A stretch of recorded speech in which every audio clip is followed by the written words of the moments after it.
আজকে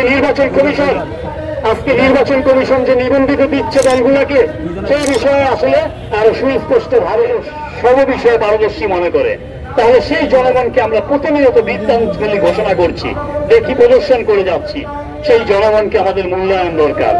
আমাদের যে বিষয়গুলো নিয়ে আসলে বিভিন্ন ভালো ভালো দল মত পথের মানুষগুলো চর্চা করতে চাচ্ছে, সেই জায়গাগুলোকে আমরা কেন অন্ধকারে ঢুকিয়ে দিচ্ছি সেখানে ভাবার প্রয়োজন আছে। আমাদের রাজনীতি এই পৃথিবীর সমস্ত শ্রমকর্ম পেশাকে নিয়ন্ত্রিত করে অনুমোদিত দল এবং তার সেই জায়গাগুলোকে স্পষ্ট করে।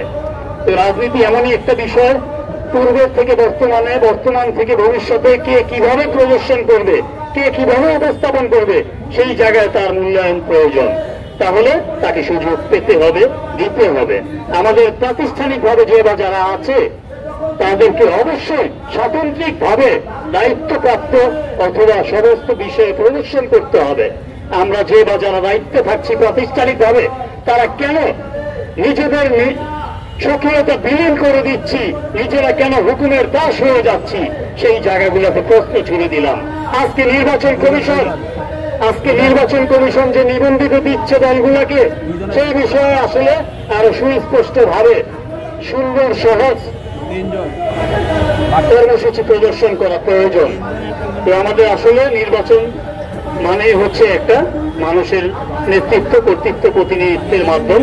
সেই বিষয়গুলোকে আসলে নির্বাচন কমিশন এবং উপস্থাপনা যারা আছে দায়িত্বপ্রাপ্ত রাষ্ট্রীয় বিভিন্ন ক্ষেত্রে বিভিন্ন পদে, তাদের সবাইকে এই বিষয়গুলো অনুধাবন প্রয়োজন এবং নির্বাচনের সুস্পষ্ট তারিখ ঘোষণা করেন, যেন জনগণ যাকে চায় সে যেন নেতৃত্ব দিতে পারে, কর্তৃত্ব করতে পারে, প্রতিনিধিত্ব আসতে পারে এবং রাজনীতি সে নিজেকে তার মানবের যে মহত্ব, মনুষ্যত্ব বোধ, মানবাধিকার বোধ, সেই বিষয়গুলোকে জাগ্রত করতে পারে, সুন্দর একটা চর্চার ক্ষেত্রে উপস্থাপন করতে পারে।